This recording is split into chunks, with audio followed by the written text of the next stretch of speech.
Hello friends, welcome to our channel.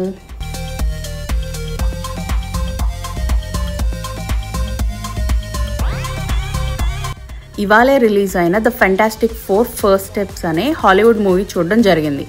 Total run time వచ్చేసి 1 hour 55 minutes and budget వచ్చేసి $200 million. నా movie experience చెప్పాలంటే నచ్చింది and ఎక్కడా కూడా బోర్ కొట్టలేదు. ఇప్పటిదాకా 3 మూవీస్ వచ్చాయి ఫెంటాస్టిక్ 4 మార్వెల్ కామిక్స్ మీద అండ్ ఇది 4th movie. But remake or reboot అయితే కాదు, ఇన్ఫ్యాక్ట్ సీక్వెల్ లాగా అని చెప్పొచ్చు. ప్రీవియస్ మూవీ 2015లో వచ్చింది రీబూట్ లాగా, but box office failure. First movie 2005లో వచ్చింది and box office hit and decent movie అప్పట్లో. మీకు తెలిసే ఉంటుంది 2019 దాకా Fantastic 4 film rights 20th Century Foxకి ఉండేవి. తర్వాత డిజ్నీ మార్వెల్ స్టూడియోస్ అండ్ ఈ కంపెనీని అక్వైర్ చేసుకుంది. So basically X-Men, fantastic 4 and Deadpool film rights ఇప్పుడు డిజ్నీ అంబ్రెల్లాకి వచ్చేసాయి అన్నమాట.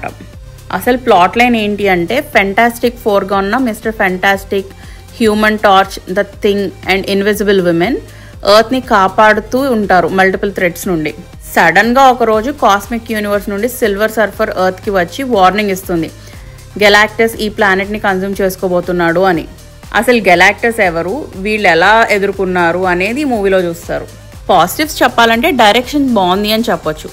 ఈ మూవీని డైరెక్ట్ చేసింది మ్యాట్ షాక్మెన్. ఈయన ఇంతకుముందు చాలా టీవీ సిరీస్కి చేశాడు, like WandaVision, Godzilla, Monarch, Boys and others. Lead actors 4 బాగా యాక్ట్ చేశారు, like Pedro Pascal, Vanessa Kirby, Ebon Moss and Joseph Quinn. Visual effects, CGI work అయితే బాగుంది. IMAX 3D ఫార్మాట్లో చూడడం వల్ల ఇంకా ఇమర్సివ్గా అనిపించింది. చాలా స్పేస్ రిలేటెడ్ సీన్స్ ఉంటాయి, లైక్ వార్మ్ హోల్, గెలాక్టస్ కానీ. మ్యూజిక్ అండ్ సౌండ్ డిజైన్ కూడా బాగుంది, ఎక్కడ డిస్ట్రాక్టింగ్గా లేకుండా. సినిమాటోగ్రఫీ కూడా బాగుంది, ఆ లొకేషన్స్ అండ్ ప్రొడక్షన్ డిజైన్ కూడా ఇంట్రెస్టింగ్గా ఉంటుంది, రెట్రో స్టైల్ లాగా.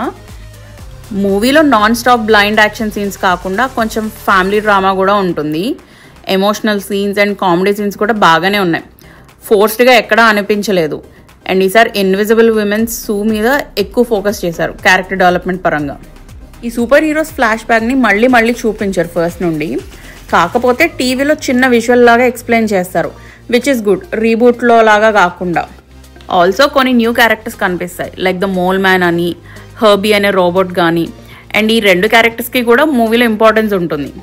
నెగిటివ్స్ చెప్పాలి అంటే ద థింగ్ క్యారెక్టర్ పరంగా CGI వర్క్ కొంచెం డిఫరెంట్గా అనిపించింది.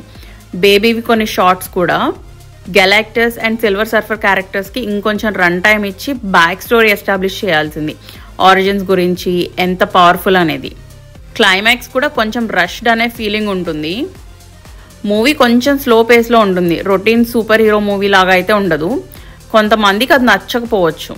పోస్ట్ క్రెడిట్ సీన్స్ ఏమైనా ఉన్నాయా అంటే 2 ఉన్నాయి, 1 mid credit and 1 post credit scene.